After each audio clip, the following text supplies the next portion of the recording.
Our Sustainable Tairawhiti meeting. Who is going to open with Karakia for us? I will do. Oh, Pat, you go. Pat, thank you. In the absence of our Let's people stand. who normally Let's stand. say a Karakia. We need to be a little bit more formal in here. Lord, be with us as we commence our meeting today, as we think of the things that matter for all of those in Tairawhiti, and that we strive to do the best we can. And we think of those who are unwell, and we pray for our community who support this council in all its work, despite some of our challenges. We ask this in the name of Lord Jesus Christ, our Lord. Amen. Amen. Thank you for that. Yes. So, councillors, apologies. I have an apology from Councillor Akuata Brown. I have an apology from Councillor Wharehinga. Moved by Councillor Robinson, seconded by Councillor Seymour. All in favour, contrary, carried. Any declarations of interest? I am going to remove my mask. Any declarations of interest? If not, we're going to move to the confirmation of our minutes. Page 4, councillors. Take a good look while I get my glasses so I can take a good look. Let us see. Any questions or queries in regards to our minutes? Page 4. And then I will take us straight through. Do I have a mover for our minutes? Thank you, Councillor Sheldrake, seconded by Councillor Bird-Deed. All in favour, contrary, carried. I take you straight through to our action sheet. Let's take a look. This is that is lovely. Yes, so there's an update there. Thank you, Dr. Magnus, who's on screen with us today. Councillors, let us go to our governance work plan. This just gives us a breakdown of what is happening. No comments or queries in regards to that. Nadine, thank you. Just an update in terms of the governance work program. There are some actions that we need to update, particularly note the Makarori master plan and our good neighbourhood play system report was supposed to be at this meeting, but they have both been pushed out, but they hadn't made it. That feedback hadn't made it in time for this agenda. Oh, sorry, just the date. The date has been amended. I'll get Michelle Frey to comment on what the time frame will now be. Management plan in particular, please, Madam Chair.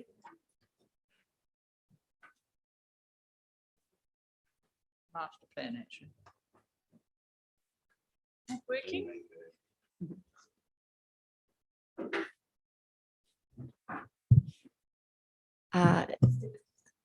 Thank you through the chair. So in terms of the Makarori master plan, we have had an engagement approach, and at this stage we have taken a slightly different approach and are spending more time engaging with mana whenua through that process. So it is taking slightly longer, unfortunate, but in terms of the timing, but important that we take that step back to go forward. And also you may be wondering about the bollard. I have it. I've got, in terms of the bollards, the resource consent has been lodged and we're awaiting the outcome of the resource consent. Madam Chair, could we hear if there's an indication of a time frame for the master plan? Because I don't want to put Ms. Frey into it, but it was very difficult to hear what was said. Ms. Frey, just for the Makarori master plan, is there a rough date or indication of when that will be completed? We did have it locked in for the 8th of September, an update on that. Thank you for that. Thank you. Okay, councillors, I go to leave of absence. So now I am going to pass over to Councillor Seymour. We are here for acknowledgements and tributes. And one of our previous colleagues and friends, Douglas Burt, passed away. And I will ask Councillor Seymour to speak to that, and then we'll have a stand and a minute of silence. Thank you. Thanks, Madam Chair. It is timely to remember Douglas Burt, who, for those, Councillor Burdett was certainly here, and probably Councillor Foster as a city council person at the time. Douglas Burt was a corporate affairs manager for council for a long time, but he was more than just a member of the council staff. He was very active in the arts community, and the first iteration of the arts festival that Gisborne District and council was involved in hosted some 25 to 30 years ago. Douglas was on the committee, and that went on for quite a few years, not dissimilar to the arts festival that we have now. And Douglas was also very active in Rotary Gisborne and was active in community projects. He passed away in Auckland on Monday, so ask us to stand in memory of. Thank you for Douglas that. So I Burt. ask that everyone join us and we think of Douglas Burt and his whānau.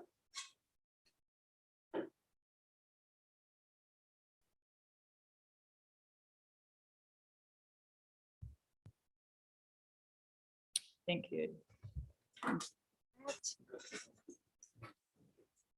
Okay, councillors, I'm very happy to welcome Judy Campbell and Carmen Hihi here today. Please come and join us at the front here. What happened to the other chair? There it is.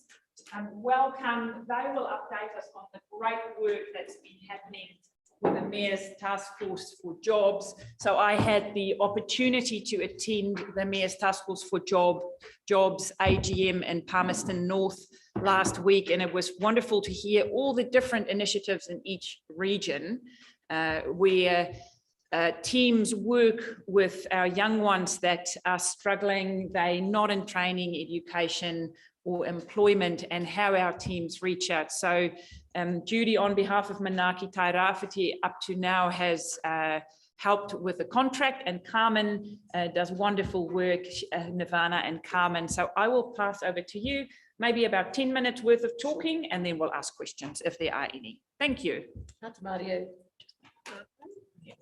So yes, Mayor's Taskforce for Jobs. Many of you will know it in the form of its name, as in it's been around for a long time in name. But since COVID, it was really repurposed as a community resilience project. So Local Government New Zealand negotiated with MSD for a sizable increase in the kind of money that was being put through Mayor's Taskforce for Jobs. There was a concerted effort around rural and regional councils rather than city councils. So Manaaki Tairawhiti at the time was looking at NEETs, so not in employment, education and training. And there it brought to the table the fact that Mayor's Taskforce was just restarting and that Gisborne had the opportunity to be part of it. So Manaaki Tairawhiti then organised the way in which it operated in our region for this first year. So this is a kind of end of contract update. On.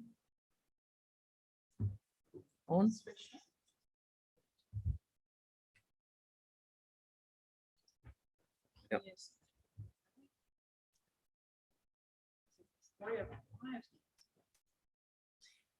If you could just click on, thank you, that's not working. Yeah. Oh, there we go. Oh, no. Oh, there we go. Once they click it once. There you Yep. go. Thank you. So on offer from Local Government New Zealand was $500,000 to ensure that 50 young people were placed into employment.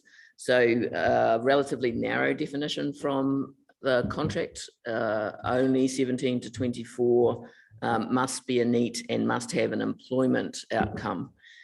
One of the things that we've done differently is that Ministry of Education put some money in, so they gave us $50,000 so that actually Carmen could legitimately work with people who had an end outcome, which was back into education or onto training and polytechnic. So that's our outcomes for the contract. We started quite late actually. So Carmen was employed in November, then we went into Christmas, then everybody got COVID, including Carmen and the team. So really we only got going in about March of this year. So that's 50 into employment in really a 3 to 4 month period. 33 into training and education. The other thing that we did differently was, it's called the Mayor's Taskforce for Jobs, and absolutely the head has been leading this process, but we privilege the view of the taiohi, of the young people, rather than of the administrative process. So it wasn't just about what employers want, it was how do we get young people into jobs that they want to get into. So we have worked with some who are relatively easy to place and some who are much harder to place because there's lots of other things going on in their life. So we do all kinds of things to get people to a job ready state. So we still have people in the pipeline, and it was thought to be a 1-year contract, but Local Government New Zealand have just announced that it will roll into a 2nd year. But in fact, the money's slightly less. The rules are quite a lot tighter, and we're just working on the process where Manaaki Tairawhiti is handing it back into council so that it truly is a council-run process. So in terms of the close of the program, that's possibly too small for you to read from there, but the key thing to note is that first one is education outcomes, and that's an age bar graph. So the highest group who went back into education were the 15 to 17-year-olds.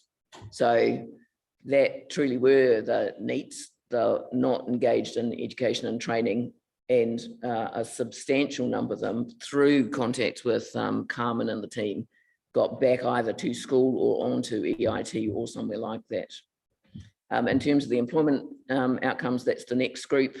And you can see that they have a more even spread in age up to that maximum of 27.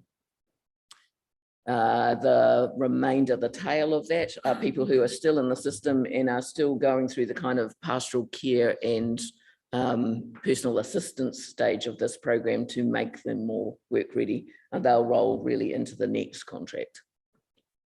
So the things that we learned from this, so the lessons learned, is it's definitely been easier in this economy to place young men, both by the nature of their desire and the nature of the economy that's going on out there. So lots of manual labour roles, and I mean that including apprenticeship.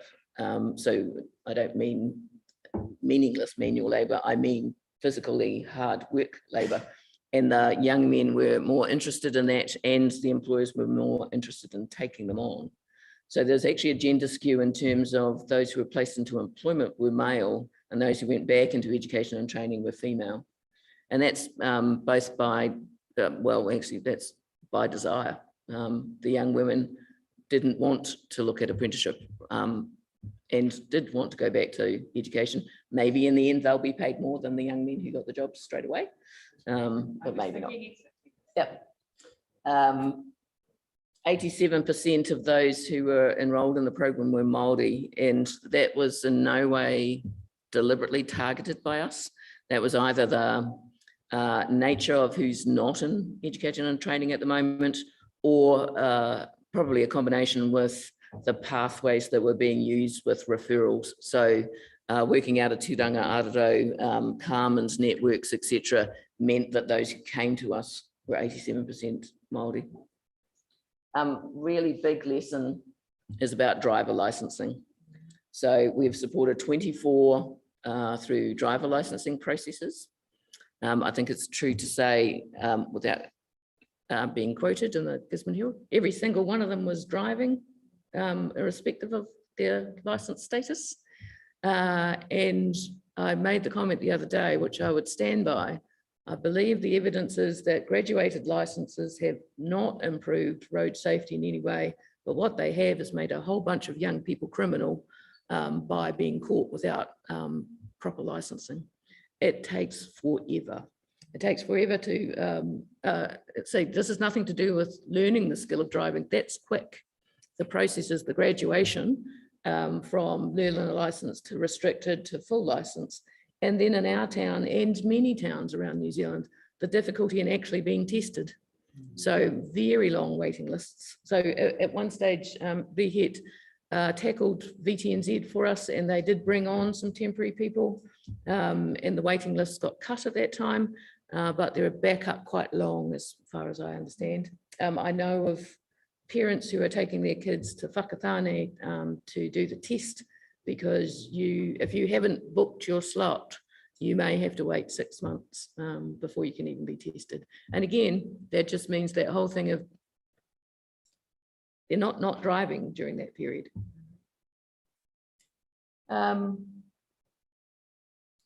Towards the end of the program, so being able to pick this up as we run into the next contract, we began to engage more with the coast. So we've got a big group out of Uawa who are part of the program now through the work with the Uawa Nui cohort. And in future, Carmen would be aiming to go further north into Ruatoria and Chautaroa. Probably still a thing to say, this is not the highly paid integrated economy that the TEEP talks about in terms of jobs. So good apprenticeships here. So that's a lifelong skill and possibly highly paid by the end of it. But it's certainly not IT roles and entrepreneurial ability, etc. So very much really just getting young people at the start of a working life. And I think that that is a fabulous achievement in itself, because I think we all agree that that first job and the creation of a work ethic and the understanding that when I work, I get paid, and that there's a correlation between those two things, I think is fabulous to be starting at the younger age rather than the mid-20s. And what we do need to look at, though, is how we identify talent in the region and make sure that they actually have pathways to be neurosurgeons and rocket scientists and all of those other things. So I think I rolled off then. Just some of the employers that we've worked with and some of the young people in their roles. So all kinds of jobs, building apprenticeships, fencing apprenticeships, working in sharing sheds, working in pet grooming, all kinds of things. And as I say, the thing that we tried to do the most was talk to the young people about what they wanted to achieve and then work with them to get them over the line into that job, as opposed to kind of dictating what the economy or the employer wants. So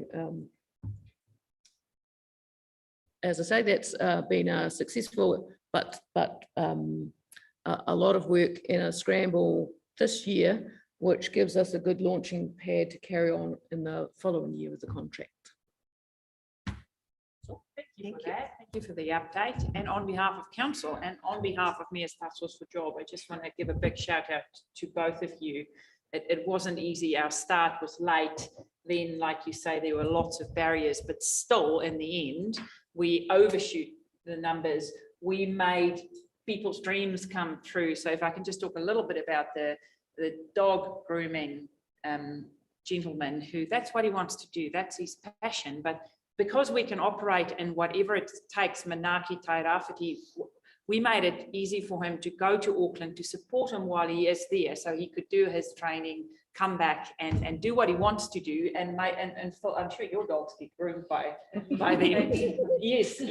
So it is those little things where we remove small barriers from someone's lives, but it changed their lives. Yeah. And that is why I want to say it's a 50 kids whose lives were touched, and it makes a massive difference once we hear the heartwarming stories of how it changed someone's life, give them independence, and also remove a few barriers, and they can see a brighter future for themselves. Councillor Robinson. Like your worship, I want to acknowledge the incredible mahi you've done. That's a fantastic outcome. When the goal was 50, but in fact your numbers was 125 and still growing. I think that's absolutely brilliant for our region. Thank you so much. With the funding you'll have this year, you said it was cut slightly. Are you going to have enough kutia to assist and just keep an eye on the ones that went through last year? Because it's easy to place someone in a job and then actually 8 months later it's fallen over and they're back on the cycle again. Have you got some sort of follow-up system? Or... Yeah, I mean, the Manaaki Tairawhiti will probably write a formal letter to LGNZ to say that in tightening the contract, they've gone in the wrong direction. You know, that what we believe is that locals best know the conditions and the way in which to work in their local conditions. And In this contract, it's been much more dictatorial about you'll spend this money on this and this money on that, and you'll only give employers $3,000, whereas we were giving them $6,000. So we do think that the contracting is retrograde, but our whole thing has been exactly that. You can't just place them and walk away.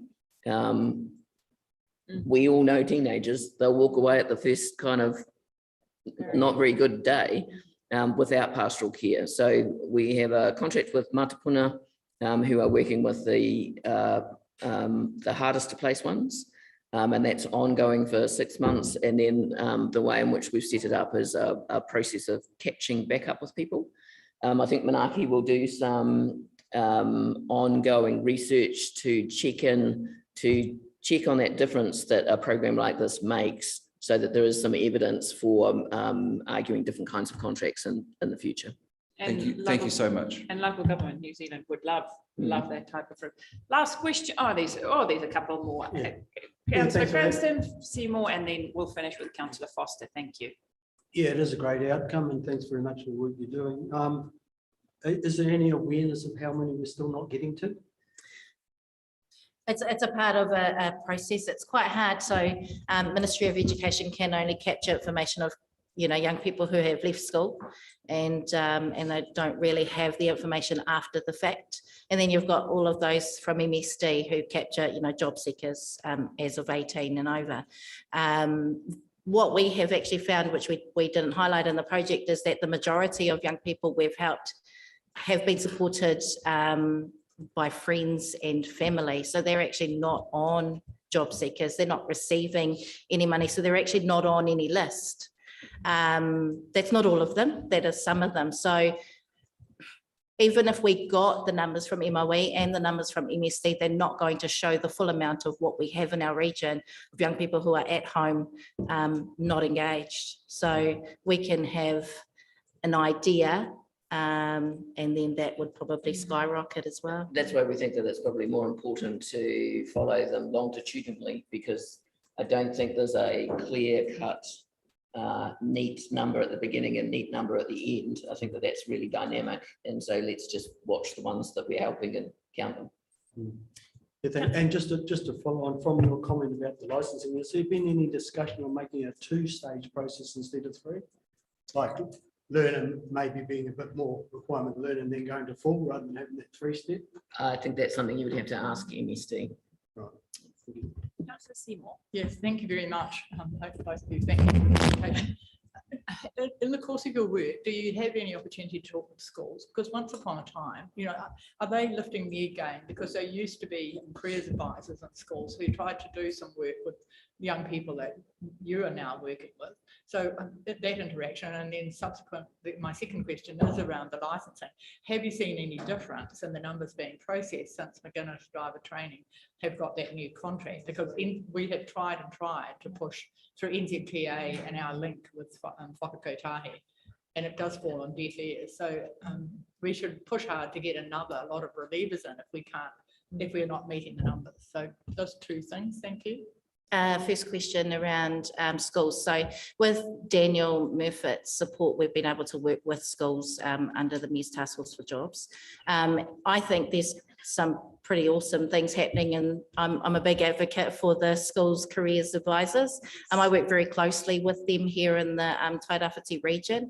Girls High have a new initiative that they brought in last term, to try and support those young people who are beginning to show signs of becoming disengaged.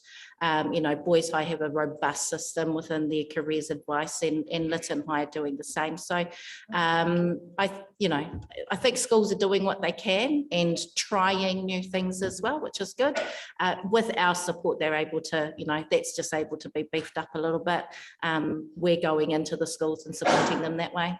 Thank you. So it's definitely a network, and the key thing for us all is that we work together. The reality is that young people who are disengaging from schools are disengaging from career support as well.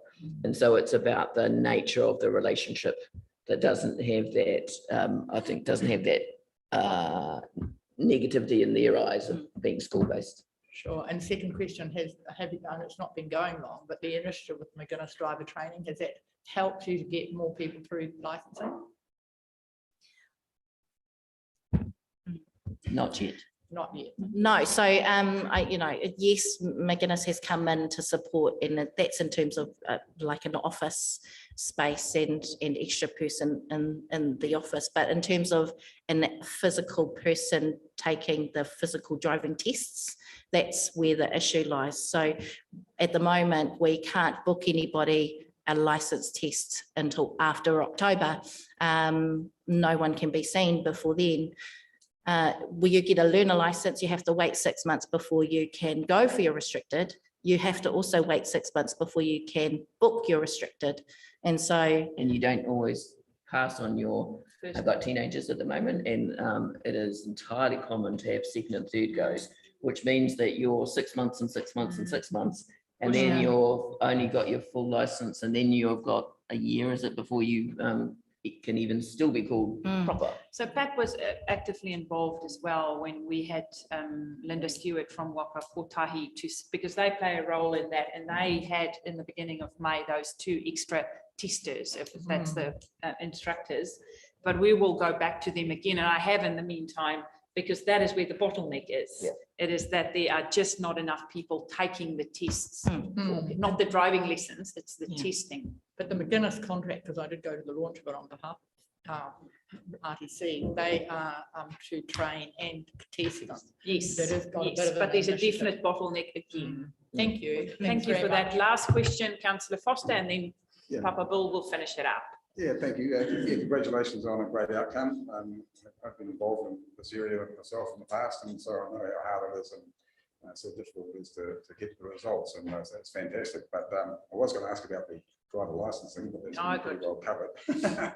But my other question would be the collaboration with other providers such as yourself. Do you work with TRMP, which you said Asset, and some of the other people that are involved? Because when you've got a lot of collaboration, you can start categorizing how the harder to get into work, and then maybe have special agencies that deal with the more difficult than another one, less difficult and whatever. Yeah, so the whole thing has a steering group that includes MSD, MOE, the Mayor, but also Trust Tairawhiti and Trust Tairawhiti's License to Work program. Carmen works out of Turanga Arado. We contract Matapuna. Carmen's networks are extensive in the area anyway, so absolutely the connections are all there, and there is enough young people who need help that we all need to be playing that part. Yeah. I think one of the things that's important to note is that the success hasn't been standalone. It's been because of the network that we've created and our partners that we've been working with, that we've been able to get across the line. Trust Tairawhiti and Matapuna have put a lot of work into this as well as Turanga Araro. So so there's been a lot of people that have helped with the progress and and the success. We can't, of course, double dip though. So the same young person, we tend to keep them inside of a single relationship because otherwise it gets a bit tricky about who's been paid for what. Sure. Yeah. And even though it's called Mayor's Taskforce for Job, IRD, Trust Tairawhiti, Manaki Tairawhiti, Matapuna, who am I missing from our group? MSD, the regional director, we have received so much report. Once a month we have a meeting and we have the regional managers attending, lots of support from Trust Tairawhiti as well. So it's really been a team effort. Bill, last question, and then we are going to move on. So as someone who's worked in that game many moons ago, compliments to you. You basically answered the question that was been asked in terms of the other organisations that are working in the same field. You seem to get plenty of support. My leading question is, how much support do you get from the area authorities? Be it cash or kind or physical help. Well, Manaki Tairawhiti, of course, is led by Trotek, and the Uawanui project we're working closely with. And in discussion about going up the coast, we went more through the schools than through the iwi authorities themselves. Supplementary to that, Madam Chair, do you think they should have a lot? given that they represent all our people, including Tamari. Absolutely. I know that Thank you. child wellbeing is a key focus for Ngāti Porou. And that is why we get a lot of support through Manaaki Tairawhiti, because Manaaki Tairawhiti is iwi led. So that input, we do get a lot of support through Manaaki. So, no. Do they have people on the ground to support them? Well, let's say we're working with Victor in Tolaga, and we were. I don't know who it's here, an exception. They do a marvelous job. Hmm. I won't tell you anything. Thank you so much. Thank you, Judy. Thank you, Carmen. We will touch base with you later in the week. Thank you for the work you do, and we will catch up soon. Thank you. Thanks for the presentation as well. Okay, councillors, I'm going to take you to page 14. We have 2 reports that we are doing, and we will, I think we're going to do the climate change one first, and then we will see how we go for time. And then we will break for lunch. Then we will do the second one, or just see how we go for time. And then we have some workshops afterwards, and just some discussions I want to have as well. So we do have a full complement of papers in front of us. So I'm going to open the floor. Charlotte, thank you for joining us. Thank you, Magnus, for writing this report. Good reading. You want to talk to us, and then we'll open it for councillors to ask questions. Cool, so I'll just put a little disclaimer at the start. So Magnus has been unwell this week, so his voice is a little funny. So you've got me, and hopefully if there's any detail that I don't know, then we'll pass over to Magnus, so that's why he's on screen. So just in summary around the report, so designing the roadmap has been one of the pieces of work that we outlined in the 3-year climate change work program that you would have seen in one of the previous reports. The intent was it to be quite a high-level document capturing key milestones, timeframes around the 3 different areas of action: mitigation, adaptation, and the equitable transition. It's focused on what we are doing as an organisation, as opposed to everything that is happening in the region. The 2030 net zero target obviously being a key piece of work that's reflected in the roadmap, alongside some of the other aspirations. So currently we've set the roadmap to 2050, but the intent is to review it and update it as we go along in our climate change journey. But yeah. Thank you, Charlotte. Questions or queries? We'll go with Councillor Cranston and then Councillor Foster. Yeah, looking at the roadmap, I just wondered about the necessity to have a parachute and whether we'd need the parachute, and that parachute's purchasing carbon credits.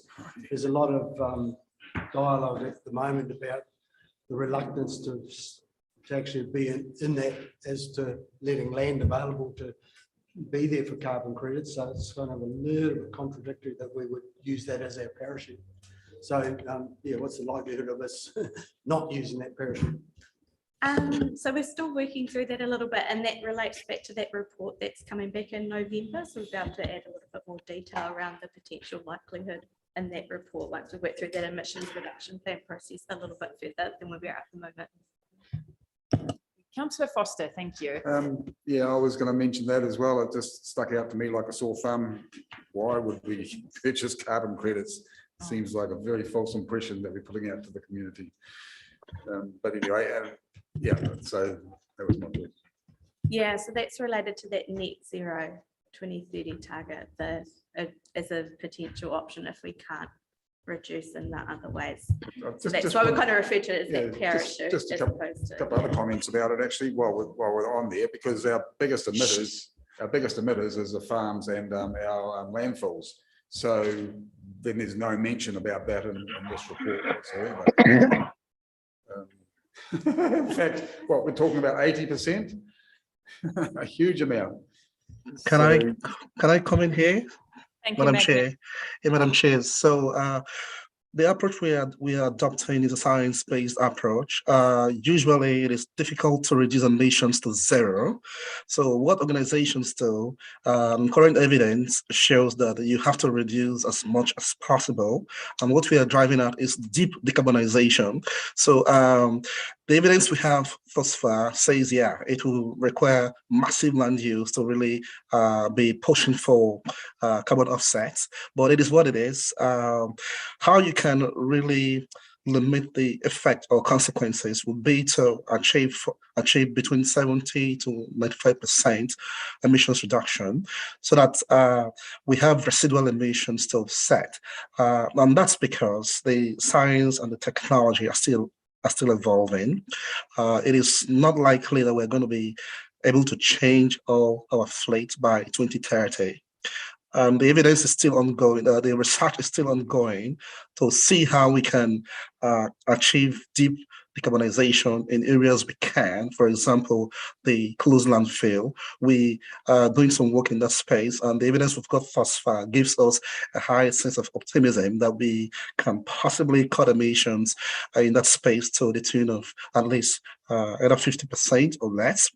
Now, usually, okay, I think I had something about our emissions coming basically or majorly from the farms and wastes. So for the farm emissions, we are not covering GHL emission. We've excluded that. So we are working basically on council's emission as an entity. So in that case, we still have waste accounting for the vast majority of our emissions. But if you still break it down, Pukahau accounts for about half the emissions from waste. So if we can achieve dramatic reduction in that space, we can also see where we can cut emissions in energy and transportation. Truth is that we cannot reduce emissions to zero. So we do what we can and then purchase carbon credits. That is what the science says. That's what the evidence says. Thanks. Thank you for that. Councillor Faulkner, Dowsing, Seymour. Thank you, Worship. Excuse me. Magnus, good morning. How are you? Just a quick question, I think, for yourself. With the Hewaka Ekanoa plan released for agriculture, and indeed the acceptance of a split gas calculation, I don't believe that it's a good idea to leave the farms and or landfill outside of our envelope. Especially given that the science and technologies are developing as quickly there as anywhere else. With those two things in mind, my question is in an area that I don't know so much about, which is in the gas capture off landfill. Rather than spending money on purchase of carbon credits, do we have potential for ramping up or speeding up the gas capture from landfill? Is that an option for us regionally? All right, thank you. So let me start with the idea of not leaving, excuse me, not leaving, the farm emissions. So this is not what staff are doing. So this is the decision that was reached by council. I think was that sometime last year at the greenhouse gas emissions reduction workshop. So there were some decisions or some decisions that will put forward to council to reach. Well, one was that, okay, do we cover emissions both as council and then GHL? Because of some of the legal issues involved in the process and some other issues I would not say online here, I think council decided to exclude GHL emissions. So it is not something that staff have excluded. It is something that staff have done according to council's direction. Then in terms of sorry, can you repeat the next question, the next ambit, sorry? The gas capture. Oh, yeah. So just thinking in terms of, so the question is around where we best spend the money. Do we best spend the money on the technologies to capture gas off landfill and thus mitigate that, or do we, what I consider to be a band-aid purchase of carbon credits? No, so we are not putting the purchase of carbon credits as a priority. Our priority is deep decarbonization, so achieve between 75% and 90% emissions reduction. So in terms of where we make an investment for waste emissions, definitely we're going to be pumping a lot of funds for the technology to capture, excuse me, capture the gas at Pukahau.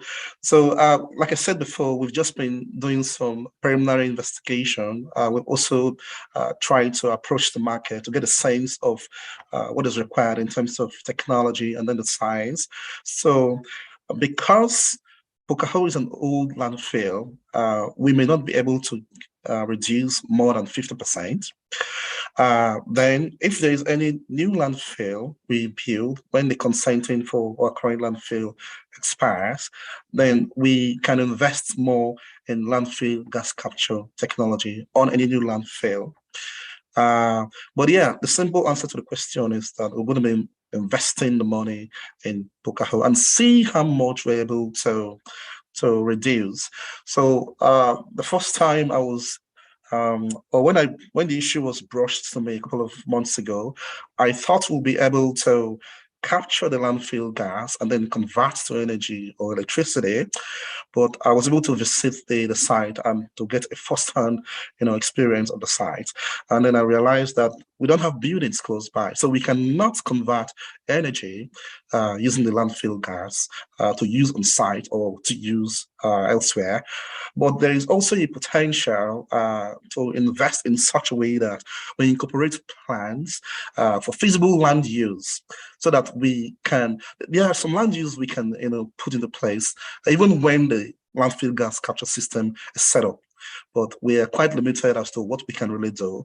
So the question now we need to investigate further is, what can we really do as we're investing in the landfill gas capture system in such a way that we achieve multiple benefits.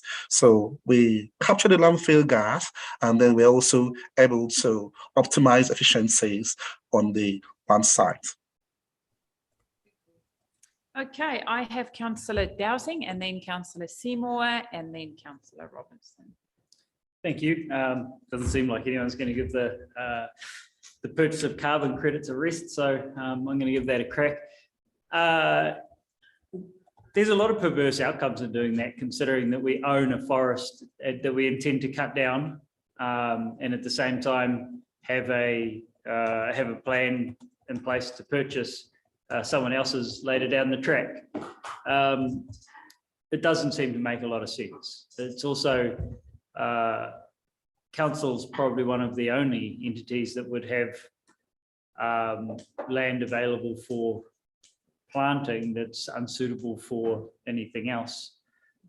So it seems that purchasing carbon credits would be a ridiculous task in opposition to planting.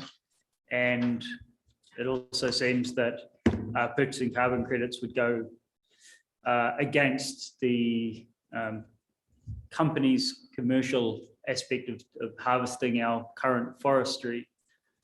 So are we better off, or have we done an assessment of whether we're better off to not harvest our forestry and retain it to offset our carbon? And have we done an assessment of whether there is land available for planting, which would be an early stage win versus, and then finally, is there opportunity for lobbying to have smaller areas of planted land recognised as forest if you were to combine lots? I think there was discussions early on about shelter belts and things like that being classified. And obviously council has the opportunity for a lot of small pockets of planting that combined could be something substantial.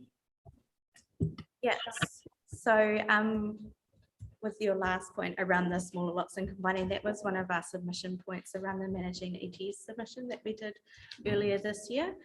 So we continue to advocate for that, not just for ourselves, but for other landowners in the region as well. And in terms of the purchase of carbon credits and doing the work around looking at our own land, etc., that's kind of part of that work that I mentioned that we're still working through in order to come up with the recommendations for the emissions reduction plan that we at the moment intend to present to council in November. And that's, I guess, where some of that detail around what that might look like, what that might mean in terms of potential carbon credits, etc., will come through in a bit more clearer detail. We've just highlighted that as a potential action in the milestones along the road at the moment, based on what we know now. If I can add to that, Charlotte, I think we are also trying to do a complementary work where we design an ETS policy for council.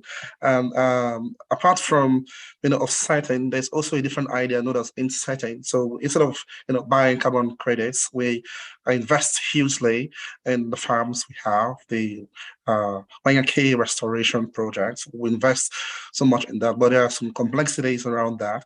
So we are also investigating that to see what options will be feasible. But all cards are on the table. Hopefully by November we'll have more detailed information to present to council.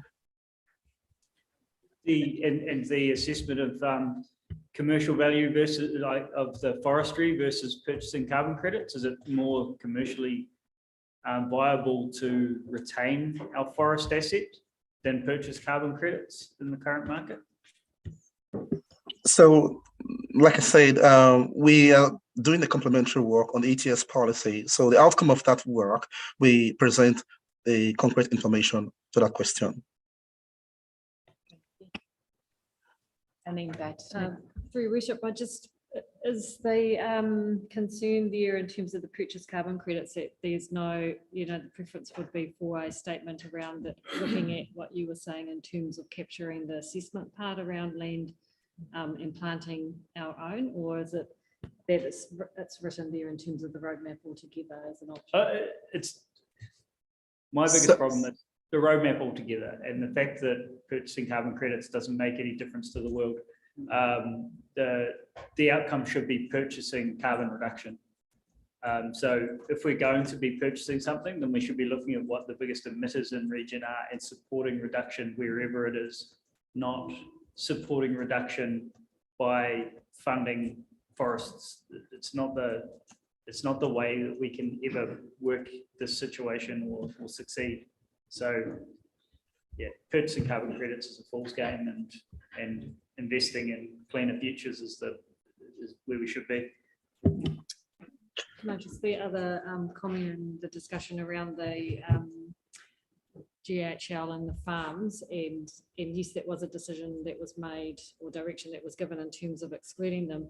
However, I just will flag that as we go forward and as legislation gets clear, and particularly the roles and responsibilities of council as a group is likely to be held to account for the overall emissions.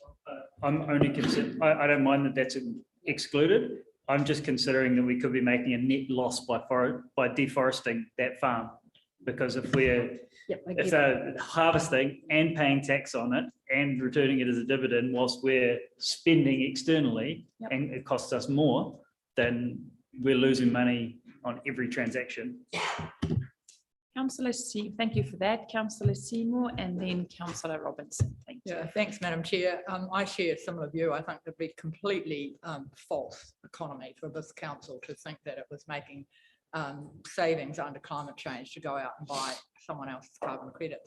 There is work being done at a national level, I think, looking at Manukau, and that was that was planted pre-1990. That because the iwi leaders are keen to see some of that recognition go to their property. So that fits alongside whether or not shelter belts, etc., become counted in. I'm not overly happy with the roadmap either. And I would just want to remind us all that it was a very close vote that we went to at 2030 was going to be our deadline. So it might well be that once the analysis and what the financial implications are of this are done for the next council, that everybody around the table in 2023 needs to relook at what this council is committed to, because it would be absolutely ridiculous to force the ratepayers into a position where they're paying hugely for something that could have another 10 years life to it. But particular things that I want to talk about, I see what we're doing right now, assessing the options in the first box, but we're really now surely at 2023 to 24. And I think that's really important, understanding what level of climate risk our organisation will accept. And I think that comes into the dollars as well, the level of risk comparative to what the cost is to sustain that level of risk. And I also think, and that ties in with community in the bottom box, But I'm a bit surprised that working with our treaty partners and stakeholder groups to reduce emissions and progress regional and equitable transition projects is out at 25, 27, because I would have thought we might have all been doing this together.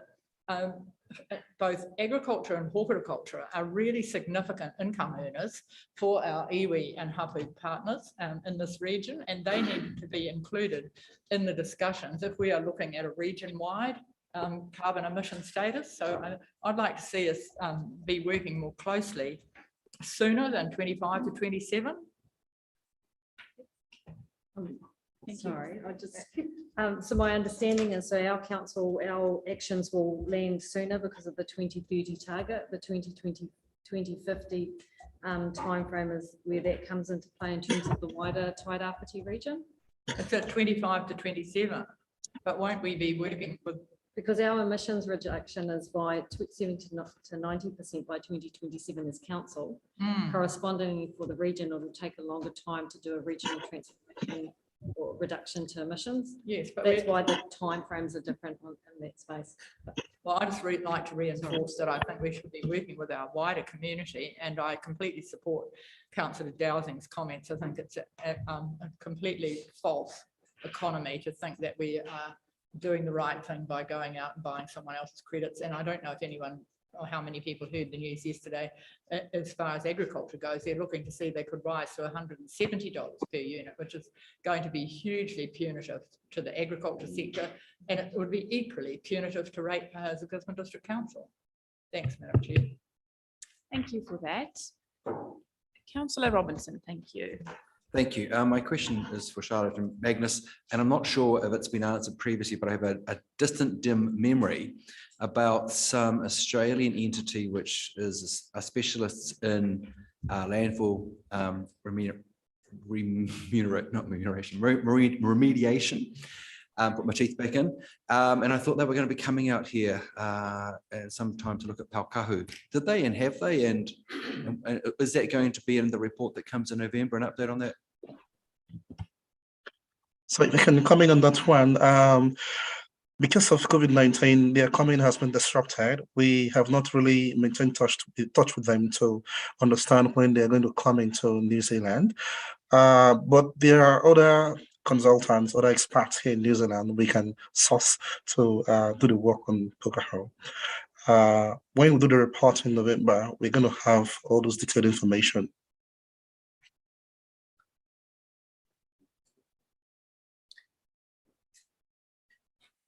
Councillor Worsnop.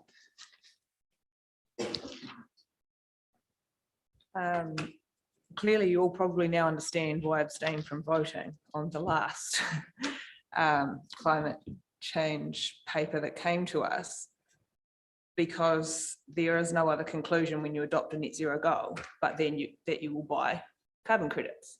That is essentially what you agreed to when you passed the last decision. But this is not about that. This is about the actual roadmap.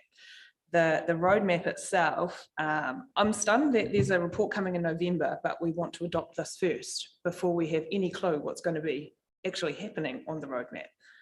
Before we have any idea of, like, just if you put the pieces of the puzzle together at the moment, as the current state of knowledge stands, that we have roughly, if we exclude the farms, 20,000 tonnes of CO2 emissions per year, and you attribute the 2023 likely carbon price based on the Climate Change Commission's advice literally yesterday, Pat's just mentioned $171. That's $3.5 million annually that we're going to spend on nothing, right? Absolutely nothing. And the reality is, we've just heard from Magnus that we're very unlikely to have a decarbonised fleet. We're very unlikely to have tapped Paukahu, capped, I should say. We're also very unlikely to replace things like roading aggregate. The rubbish trucks are not going to be run probably by electricity by then. I can't actually think of anything substantial that will have been delivered with the rating population that we have and what they can afford to pay by 2027. So therefore, you are, in a sense, or in essence, committing to something at the very minimum of $1.5 million a year. At the most, potentially over $5 million a year. So we have no mandate from our community to do this. This is very significant and it would require engagement. I know this is only a roadmap, it's not a contract, but it is a public commitment to the community. So we would be remiss if we said, we're going to do this, and then we knowingly said about not doing it. So I don't think we have enough information to pass this paper. I believe it should lie on the table until after the November information is presented. And at that point, the new council can consider what actual steps they have to take. They can also make an informed decision based on who's voted for who and what everybody's decided to offer, I suppose, in their election campaigns, as to what the public actually want to see from this organisation and the cost that they're prepared to bear, and whether or not they're prepared to accept something like offsetting in lieu of actually funding some real difference, something that actually delivers something material and not just a message. If we want to be messengers, honestly, shit, go and buy a pigeon. Please stick to But it's- professional language, I thank you. apologise, but my point is this: sending a message is not what we're about. We have to actually deliver outcomes, and to do that, you need money. So it doesn't make sense to give that money to someone else. That is essentially all I have to say on the matter. I will not be voting for this. I don't, do we? Can I? Okay. No,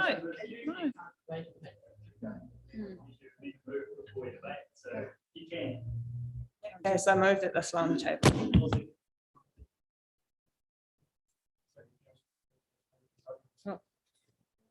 there are options on page 17. But can I just comment what a high level roadmap is? So it's not uncommon in project planning disciplines to start with a high level strategic roadmap. You set some ambitious targets when we made the recommendation in terms of how we're going to achieve it. And so in order to try and achieve ambitious targets, project management disciplines is about having a high level roadmap that outlines at the key marker points as to how to get there. You have that first as your framework, and then you drop into the details, which is the stuff that we would come back to you in November and provide. It's just standard practice in terms of these disciplines. So what I would be focusing on is whether, and you've identified that purchasing carbon credits is pretty much, there's no appetite, or it sounds like there's not a lot of appetite for that. So I would be focusing on where we're targeting those midterm objectives, whether those are the kind of the right things that we should be looking at in terms of that roadmap. And then that will help Magnus be able to go away and develop up that November report. In the absence of that, we're not only delaying the timeframes in terms of trying to meet your 2030 deadline, but we also don't have that real clarity around, are we kind of on the right space at this high level at this time in the future?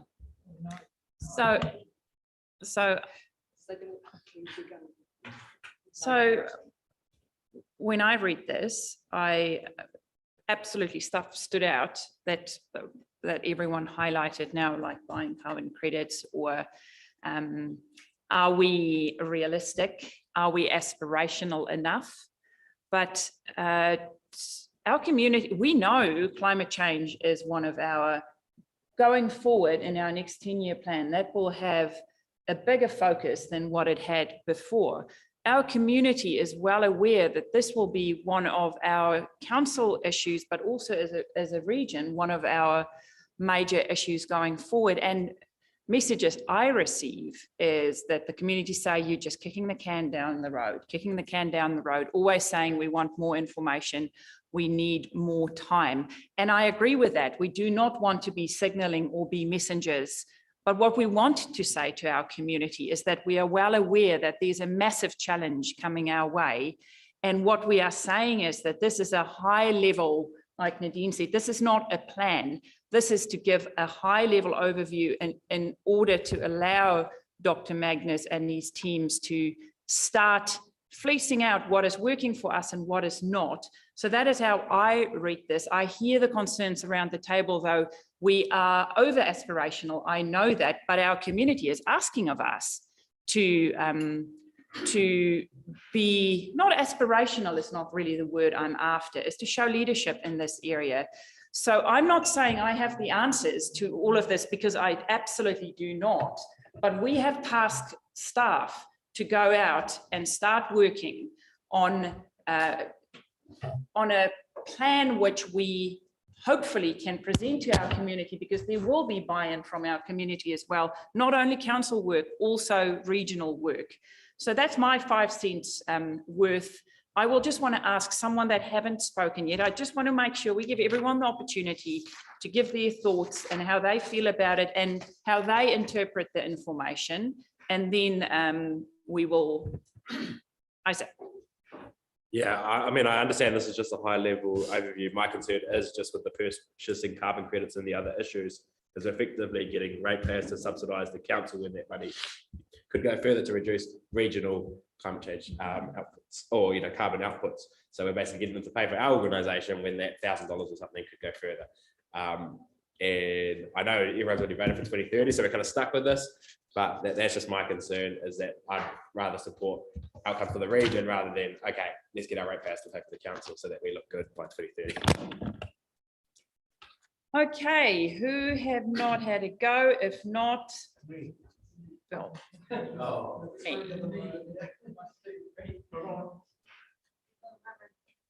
Any other? You don't have to speak. I'm just making sure we give everyone the opportunity. Madam Chair, this is too contentious an issue for us to bypass our community until we've got a roadmap in place. We need to start the consultation process now. Say what's coming, what the implication, what Kerry addressed, and prior to that, Shannon, they're right.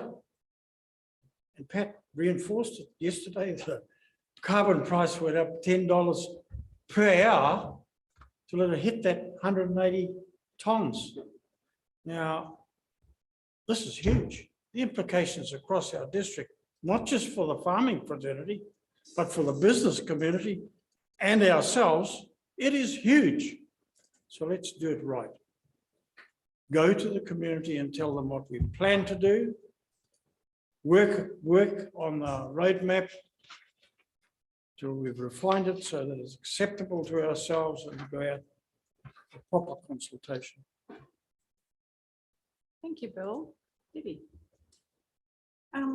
I also had a big circle around the purchase carbon credits.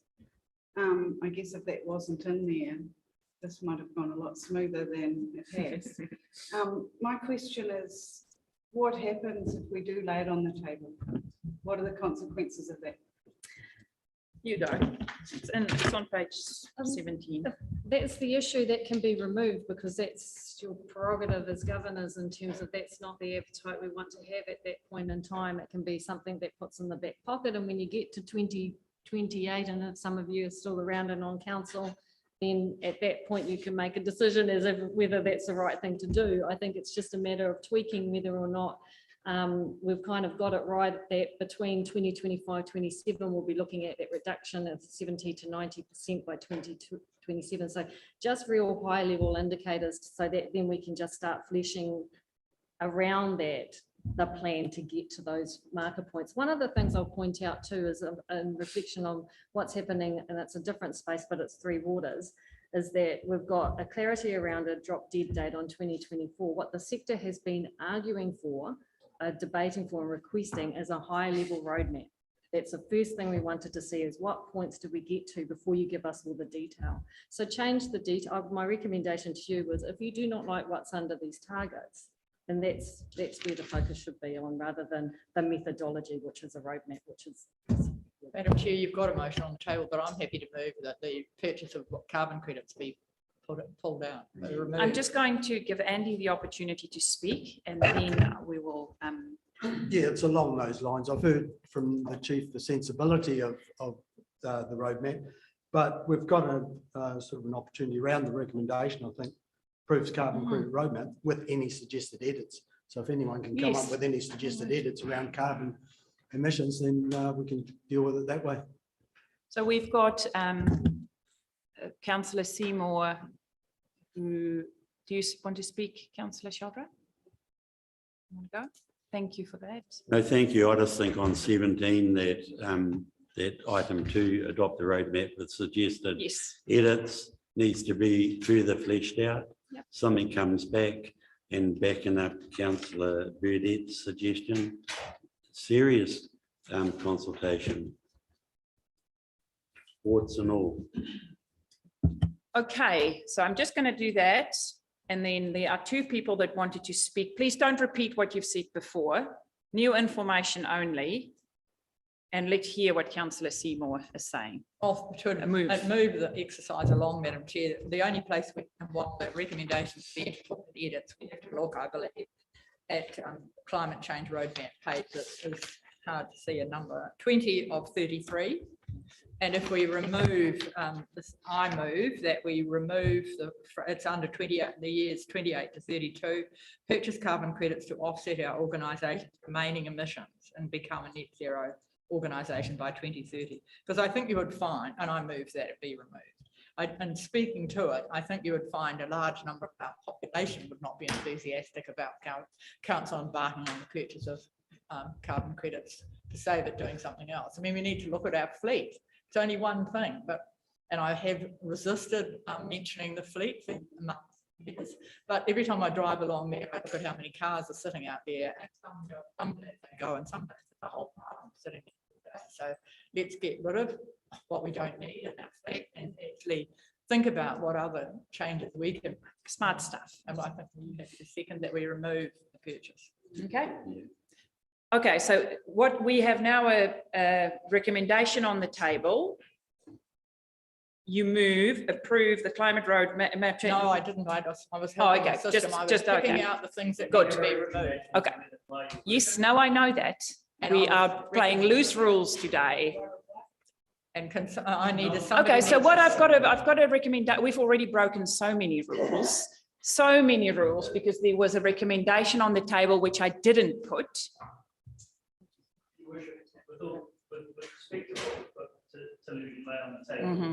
Staff have received all of the feedback that they would receive.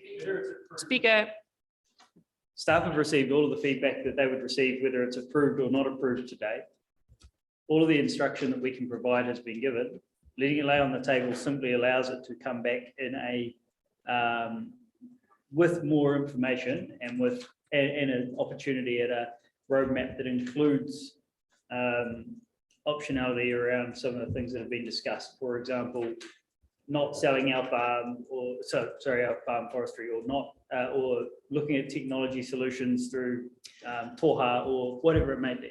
So what I want is, we've got the laying on the table. I want to move what is here, approve what is on page 14 after listening to staff with any suggested edits, because Charlotte has taken note of exactly what Pat has just said. Yes, so is anyone? Okay, this is now such a loose jungle, Heather. I will need your help. We've already broken all the rules with not putting it when we spoke after. So what is my remedy?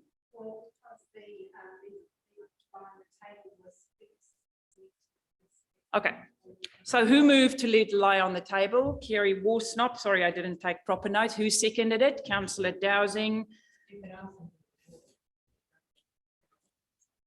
Yes, so do you want to withdraw it?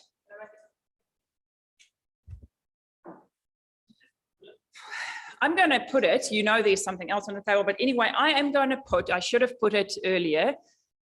All in favour of letting it lie on the table, please put up your hands. We are doing it by division. Against? Lost. So what I am moving is what is on page 14. Approves the climate change roadmap attachment 1 with any suggested edits. So to me, suggested edits were all the notes that were taken up to now. So I'm happy to move that. Is there a seconder for that? Councillor Faulkner, thank you. Okay, people want to speak. Okay, Councillor, you and you and you. Faulkner, Robinson, Warsnop. Thank you for your forbearance, Your Worship. I know frustrating you. No, that's not. I'm frustrated with myself not following the rules. Excuse me. What I don't see in here are the positives that we have as an organisation. I see words like mitigation and adaptation. They don't actually mean a whole lot to a lot of people. And I think that's what we're struggling with, is that we have a very, and I agree with the roadmap concept. I think it's a really useful tool, especially if we're going to look to consultation with our community. They have to have something that gives them an idea of where we're working to. But there's nothing positive in there. There's no solutions looking space. And I take on my colleague's comments around reducing our fleet. That's a solution. The idea of cleaner technologies, there's solutions there. There's planting mitigations. There's all of those things. We have all of this access to solutions, but none of them are in the roadmap language. And I think that's what concerned me most about it. It was negative, negative on negative. And that's an impossible way to get people to engage with it. So I've just got a note here around remediation, the split gas, the split gas options, gas capture, etc. Get those words into the roadmap so that people see that there is a way out of this. Thank you. So happy to Councillor second, Your Worship. Robinson and then Councillor Warsnop. Not everyone have to speak again. I'm just saying if you want to, Councillor Dowsing, now's your time. So very briefly, because we've clearly adopted the removal of the buying carbon credits in those years, I would have thought, therefore, all of the corridor before that would need to be amended because they would have no doubt been working towards that as a potential cover, as a band-aid, the parachute. So whilst the recommendation is to approve the roadmap with suggested edits, the removal of that, in my mind, would have changed, should change the planning up to 2028-32. So that would, in my mind, render the current roadmap in its current form redundant, and we need one that comes back that looks reflective of that aspiration. Thank you. Magnus. Thank you, Madam Chair. I just wanted to address two key points. Firstly, when we presented the options to cancel earlier on, we recommended a 2040 net zero target as staff preferred option. And we also emphasized the fact that adopting the 2030 net zero target will have huge cost implication. So we're not going back to that conversation now. Everything we see in the roadmap, as long as mitigation is concerned, is to put forward that high level, ambitious, action that we really need to achieve the net zero 20 target. So probably we can somehow revise the 2030 net zero target, then that will take away the huge cost implications for ratepayers. I remember this is a point we emphasized then. Then secondly, this roadmap, I emphasize, is a high-level document. So what we need to do about mitigation would have a full plan. What we need to do about adaptation will have a full plan as well. What we need to do about just transition or equitable transition will have a full plan. We cannot capture all the details that we really need in this high-level document. And those words we have just used, landfill gas capture, split gas, we had some of those technical words in the roadmap, but this underwent a lot of criticism and a lot of reviews in such a way that we simplify things for the reading public. So if it is public facing, we simplify that for the public. So that is just what it is. And talking about the need to engage iwi, yes. So cancel the target we've set there for 70 to 90% emissions reduction. That is what we really need to do as a science-based approach to achieve the net zero target that council has set. And then the engagement we will have to do is with the iwi owners of the landfill, so the Pukaho Trust. That is the engagement we would have to do as long as that is concerned. Regarding the wider community engagement or wider iwi engagement, that is also being planned as part of the Tairawhiti Climate Change Risk Assessment Project, and also part of the regional decarbonization and just transition roadmap. So, but I just we want to clarify the fact that this is a high-level document. We cannot capture everything. And again, we can also decide to make it voluminous, but it's just a waste of time.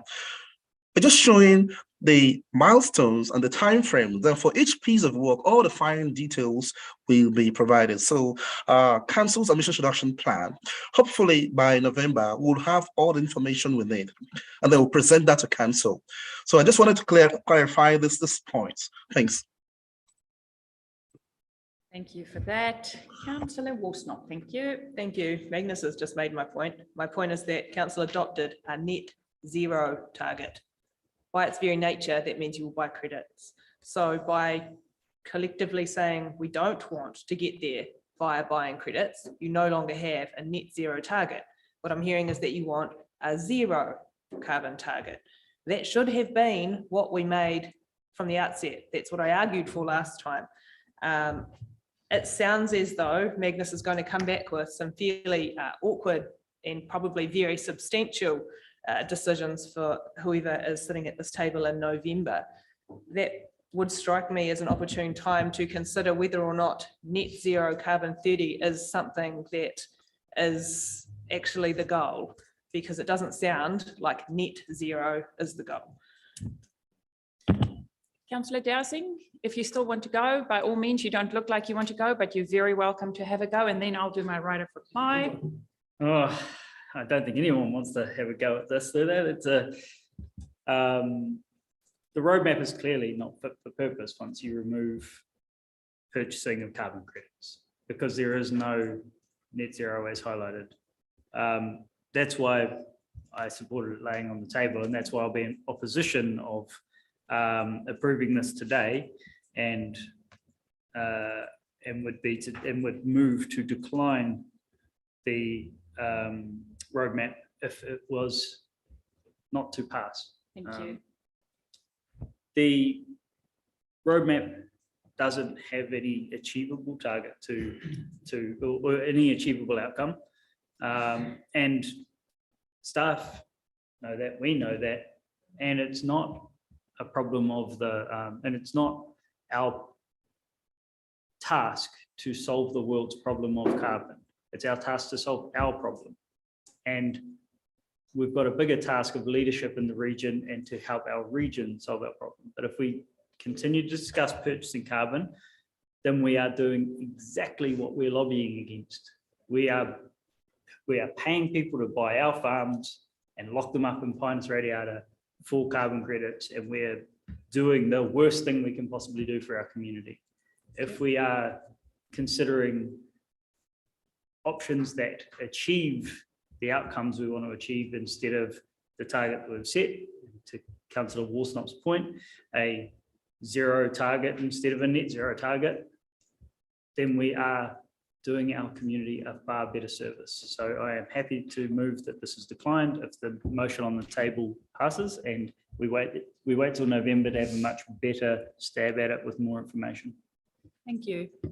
So my right of reply is that we have been talking about this for quite some time, and everything that was said today, absolutely valid. We discussed 6 months ago, or when it was the 2030 or the 2040. So we said to our community, we are setting this, which we think is an aspirational target.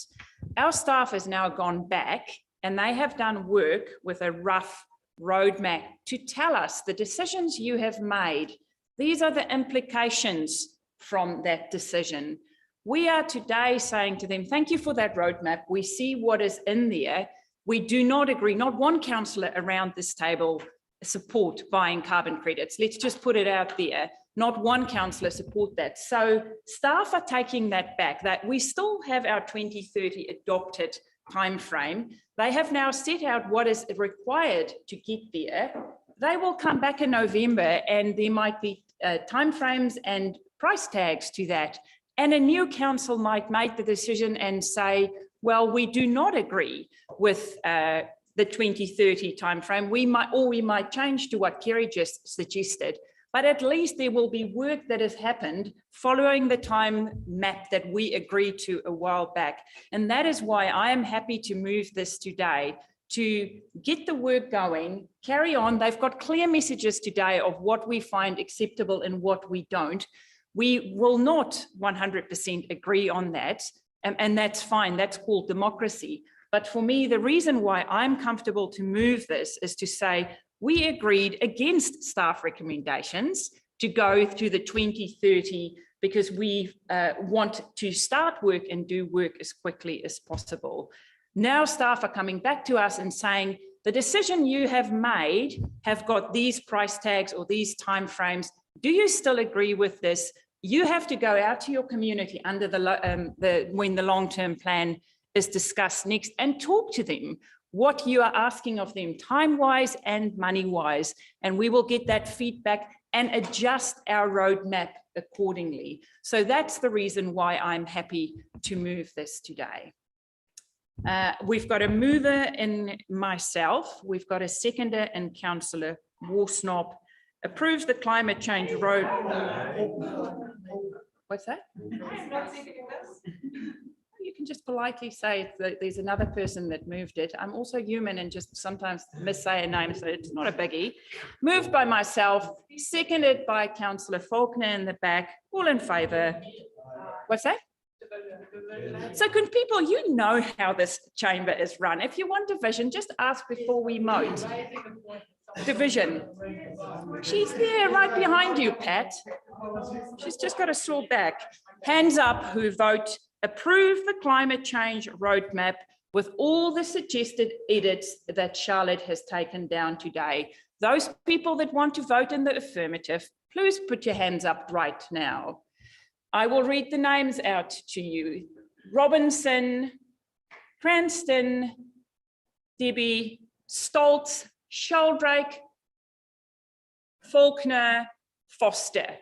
People that vote against this recommendation, hands up, please. Worsnop, Seymour,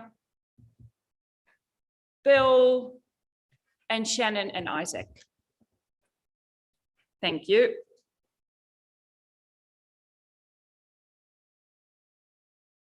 I think it was passed by one vote, but I'm not sure.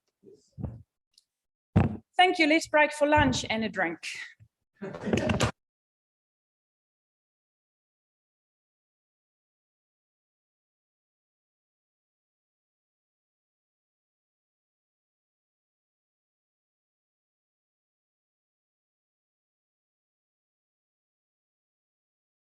Okay, councillors, we're going to move to our second paper, and I welcome Charlotte back to talk about our TRMP. So it's page 21 of 33, the TRMP review. Thank you, Charlotte, and then we'll open up for questions and queries. Kia ora anō. So I thought I'd just highlight the focus for the 3 different work streams. We've got a couple of the work stream members here that can answer any more detailed questions that you have. I just want to flag though that unfortunately Shane, who's our urban growth and development work stream leader, had a housing meeting after lunch, so he won't be here. So if there's any detailed questions around that, I may just have to get back to you by email. So with the regional policy statement, so the focus has been largely around the research and the technical inputs, as well as assessing the current plans. So there's a workshop next week after studying after finance and performance, and that will go through some of the work to date in some detail for you. The freshwater planning work stream, we're working on the catchment planning for Motu, Wamata and Waipu catchments. So there's been a few different community engagements throughout the process, and there was a workshop on the 7th of July around Motu, which gave a little bit more detail around where that process is at the moment. With urban growth and development, process to date, we've completed the housing and business capacity assessment and have been progressing the future development strategy, and the next workshop on that strategy is planned for the 8th of September. Okay. Any questions or queries? Councillor Robinson, thank you. Yeah, my apologies. I walked a wee bit late in there. What page are we on?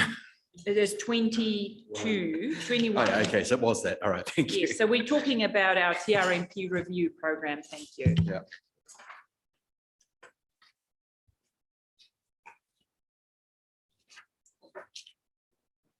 Are you happy to move that, Councillor Dowsing?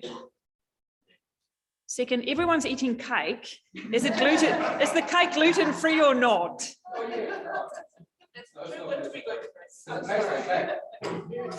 I'll get a chocolate from the vending machine.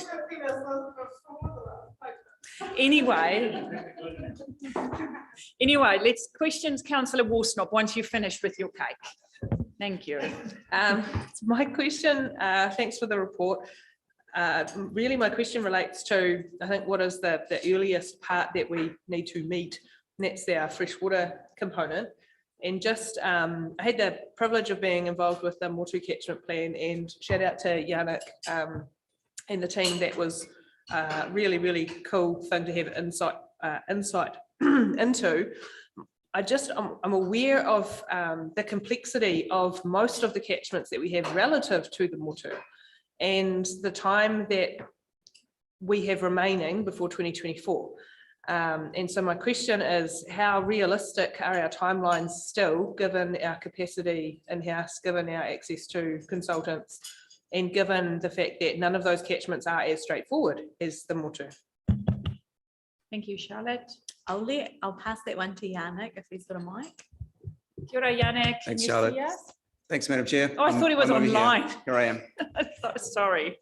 Kia ora tātou. I think that's about the fourth or fifth time I've been asked that question, and it's a fair one, given that our team is really, really small. We're anticipating we'll have 4 consultancies, including Kiruru, Lower Eastern, who has been working on Motu, and the Waiapa catchment plans with me. That boost in capacity is going to get us over the line, and I remain optimistic, and I mentioned that at our workshop the other day, that we will get this work done, and we're committed to that. I also mentioned that engagement is going to be our biggest challenge. I think writing words on paper is easy. Getting people to get around the table, that's hard, particularly when everyone's got a day job and everyone's got other things to think about, other priorities. COVID has also been a spanner in the works, I'll be honest about that, and it has created a hiatus in the Motu catchment plan. Despite all of those challenges, I think we'll have the capacity and the team and the firepower to get this done. We'll be moving into another gear for this second half of the year and into 2023. It's going to be fast paced and it's going to be busy. But as I mentioned, we'll be optimistic that we'll get things done by 2024, the end of 2024. Thank you. Any more questions or queries? Do I have a seconder for this report? Councillor Seymour. Okay, Charlotte, anything else you wanted to add? All good. Yannick, anything else you wanted to add? Yes, Madam Chair, just one point, that we will have a freshwater update going to September ST for you all to digest and have Kia ora, further questions you. and comments around. Thank you. Thank you for that. Councillor Seymour, do you have a question? Through you to Yannick, I think it's been agreed that Waimata Pākara is not a connection further down, and isn't it the Waimata catchment and the Pākara is going to be done separately? Through you, Madam Chair, just to clarify that the catchment plan is an aggregate of both the Pākara and the Waimata, but we will be engaging the catchment groups separately just to start to explore what vision and values mean to those groups respectively, and then we'll start to join those forces together into a reference group of sorts. We'll also look to the urban component as well and bring our community within the urban and peri-urban areas into that space as well. Thank you. Councillor Foster, thank you. Yeah, just a question. I mean, we visited Tiaro the other week, and it was discussed that a catchment plan was required for this area to look at its future and how it can be maintained in a better condition. So how can that fit into this program? Or is it going to be a late inclusion, or can it be included, please? Through you, Madam Chair. So the Tairawhiti is its own freshwater management unit. So it was identified as a kind of its own sub-catchment, if you will, under the Waipawa catchment plan. We will be looking at reviewing the Waipawa catchment plan around September, October. We'll start to enter that space very shortly, and we'll be looking at engagement and the cultural values and flows that are required for that freshwater management unit as a part of the Waipawa Catchment Plan review. So we'll be tackling that very soon as well. Any more questions or queries? If not, moved by councillor Dowsing, seconded by councillor Seymour. All in favour, contrary, carried. Thank you for that. This brings our sustainable Tairawhiti. Thank you, Charlotte. Thank you, Yannick, and your team. Thanks, Michelle, Fiona, Sally, everyone here. Thanks. This brings our sustainable Tairawhiti meeting to an end.